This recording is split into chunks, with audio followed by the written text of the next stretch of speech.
નમસ્કાર વિદ્યાર્થી મિત્રો, તમારું સ્વાગત છે આપણી YouTube ચેનલની અંદર. જૂનાગઢ મ્યુનિસિપલ કોર્પોરેશનની અંદર 46 જેટલી વેકેન્સી નવી આવી ગઈ છે. આ 46 વેકેન્સીની ડિટેલમાં જાણકારી આપણે આજના વિડીયોમાં જોવાના છે, તો વિડીયો એન્ડ સુધી જોજો. તો ચાલો આપણે સ્ટાર્ટ કરીએ. તો સૌથી પહેલા જેએમસી ની આ જે વેકેન્સી છે 46 વેકેન્સી, એ વેકેન્સી 9 જાન્યુઆરી થી લઈને 31 જાન્યુઆરી સુધી આનો ટાઈમ છે કે 9 જાન્યુઆરી થી એટલે કે ફોર્મ આના સ્ટાર્ટ થઈ ચૂકેલા છે.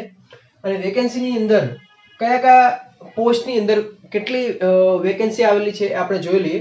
તો સૌથી પહેલા ઇન્સ્પેક્ટર ક્લાસ 3, આ જેટલી પણ વેકેન્સી છે 9 જેટલી અલગ અલગ ખાતાની અંદર પોસ્ટ છે. તો એની અંદર ટોટલ બધી ક્લાસ 3 છે, કોઈ પણ ક્લાસ 1 કે કોઈ પણ ક્લાસ 2 નથી.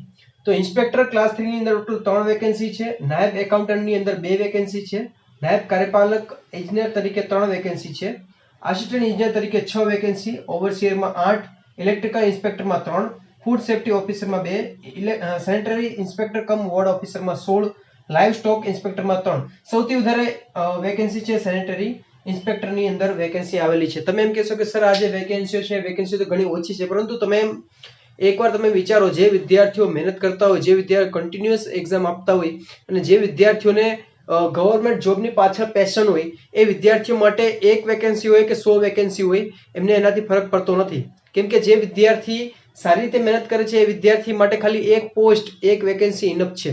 અને તમને ખ્યાલ હોવો જોઈએ કે આમાં ઓછી વેકેન્સી છે, એટલે ઓછી વેકેન્સી હોય તો ઘણીવાર છે ફોર્મ ભરવા વાળા વિદ્યાર્થીઓ ઓછા હોઈ શકે છે. ઓકે, તો ચલો આપણે આગળ જોઈએ. તો આની અંદર સેલરી કેટલી મળવાપાત્ર છે, અલગ અલગ વેકેન્સી ની અંદર અલગ અલગ સેલરી માટે ક્રાઇટેરિયા આપેલા છે. તો આની અંદર આપણે જોઈ લઈએ કોમનલી. પ્રથમ 5 વર્ષ માટે 31,340 જેટલું સેલેરી મળવા પાત્ર છે. પછી 5 વર્ષ પછી પાછી આ જે એનો જે ગ્રેડ પે છે, અત્યારે ફિફ્થ ગ્રેડ પે ચાલે છે, તો એ લાગવા, ફિફ્થ સ્કેલ ચાલે છે, એ લાગવા માટે લાગી શકે છે. હવે આ 31,340 છે એ ફિક્સ નથી. ફિક્સ મતલબ કે એમ ફિક્સ છે, પરંતુ જેવી રીતે મોંઘવારી ભથ્થું વધે છે એવી રીતે આ સેલેરી પણ વધારો થાય છે. ઓકે, પછી છે આની અંદર વય મર્યાદા જોઈ લઈએ તો 18 વર્ષથી લઈને 35 વર્ષ સુધીના વિદ્યાર્થીઓ આની અંદર ફોર્મ ભરી શકે છે. અને જે વિદ્યાર્થીઓ અનામતની અંદર આવતા હોય, બરોબર, એ વિદ્યાર્થીઓ આની અંદર ફોર્મ ભરશે તો એમને વય મર્યાદામાં છૂટછાટ પણ આપવામાં આવશે. આનું જે સર્ક્યુલર છે, એ સર્ક્યુલરની જે લિંક છે આપણે નીચે ડિસ્ક્રિપ્શનમાં આપી દઈશું. અને જે વોટ્સઅપ ગ્રુપ પણ છે, ટેલિગ્રામ ગ્રુપ પણ છે, એમાં તમે જોઈન થઈ શકો છો, જેની અંદર ડિફરન્ટ ટાઈપની ડિટેલ અને ગવર્મેન્ટ જોબના રિગાર્ડિંગ આપણે ઇમ્પોર્ટન્ટ માહિતી આપણે શેર કરીએ છીએ. પછી આપણે જોઈએ તો વિદ્યાર્થીઓને ફોર્મ જે છે એ ફોર્મની ફીસ કેટલી છે એવું તમને જણાવું. આ જે 600 રૂપિયા છે, એ 600 રૂપિયા છે એ અનામતના વિદ્યાર્થીઓ, બિન અનામતના વિદ્યાર્થીઓ માટે છે. બિન અનામતના વિદ્યાર્થીઓ માટે છે. અને આ 300 રૂપિયા જે ફીસ છે એ અનામતના વિદ્યાર્થીઓ માટે છે. બરોબર. હવે આની અંદર એક પાછું એમણે જણાવેલું છે, મેન્શન કરેલી છે એક નોટિસ, કે જેમ કે માની લો કે આ નાયબ એકાઉન્ટન્ટ છે, એની અંદર 2 વેકેન્સી છે, એ ફક્ત બિન અનામતના વિદ્યાર્થીઓ માટે જ આ વેકેન્સી આપેલી છે. હવે આની અંદર અનામતના વિદ્યાર્થીઓ આની અંદર ફોર્મ ભરે, બરોબર, પરંતુ આની અંદર અનામતના વિદ્યાર્થીઓ માટે વેકેન્સી તો નથી, તો એમની ફીસ પણ બિન અનામતની જેટલી ફીસ લેવામાં આવે છે 600 રૂપિયા, એટલી ફીસ લેવામાં આવશે. એ બાબત તમારે ધ્યાન રાખવાની છે. બરોબર.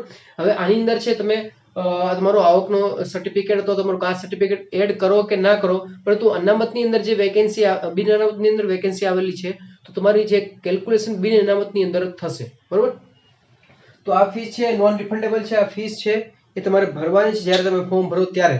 ઓકે, હવે આની અંદર તમે જોઈ શકો છો કે આ જે વેકેન્સી છે, તમને ખબર છે કે GSSB ની અંદર અત્યારે જે 4,300 જેટલી વેકેન્સીઓ આવેલી છે. હવે આ છે CBRT પ્રમાણે લેવામાં આવશે, એટલે કે કોમ્પ્યુટર બેઝ રિસ્પોન્સ ટેસ્ટ પ્રમાણે લેવામાં આવશે. પરંતુ આ જે વેકેન્સી છે એ લેખિત એક્ઝામ તરીકે લેવામાં આવશે. આનો સિલેબસ હજી આવ્યો નથી, પરંતુ આનું સિલેબસ છે એ વખતો વખત થોડા ટાઈમ બાદ આવી જશે, પોસ્ટ કરવામાં આવશે આની ઓફિશિયલ વેબસાઇટ ઉપર. તો વિદ્યાર્થી મિત્રો, આજે સિલેબસ માટે અને આગળ ઇમ્પોર્ટન્ટ જે માહિતી તમારે જોવા માટે આપણી યુટ્યુબ ચેનલ સબસ્ક્રાઇબ કરી દેજો, બેલ આઇકનને પ્રેસ કરી દેજો. અને આ જે વિડીયો છે, તમારા ફ્રેન્ડ કોઈ પણ આ ફોર્મની ગવર્મેન્ટ એક્ઝામની તૈયારી કરતા હોય એમને તમે મોકલજો, આ વિડીયો શેર કરજો, જેથી કરીને એને પણ હેલ્પફુલ થઈ શકે છે. અને વિદ્યાર્થી મિત્રો, જે તમે તૈયારી કરતા હોય તો આ તૈયારીની પાસે તમે લાગી પડજો આ ફોર્મ ભરીને. બરોબર. તમે જોઈ શકો છો આમાં સેનેટરી ઇન્સ્પેક્ટરની 16 જેટલી વેકેન્સી છે. જેટલા વિદ્યાર્થીઓ પાસે સેનેટરી ઇન્સ્પેક્ટરનું જે પણ સર્ટિફિકેટ હોય એના માટે ઘણી હેલ્પફુલ થઈ શકે છે આ વેકેન્સી. તો વિદ્યાર્થી મિત્રો, આ જે માહિતી છે તમને કેમ લાગી તમે કોમેન્ટ સેક્શનમાં જણાવો. આપણી યુટ્યુબ વિડીયોની ચેનલ સબસ્ક્રાઇબ કરી દેજો, બેલ આઇકનને પ્રેસ કરી દેજો.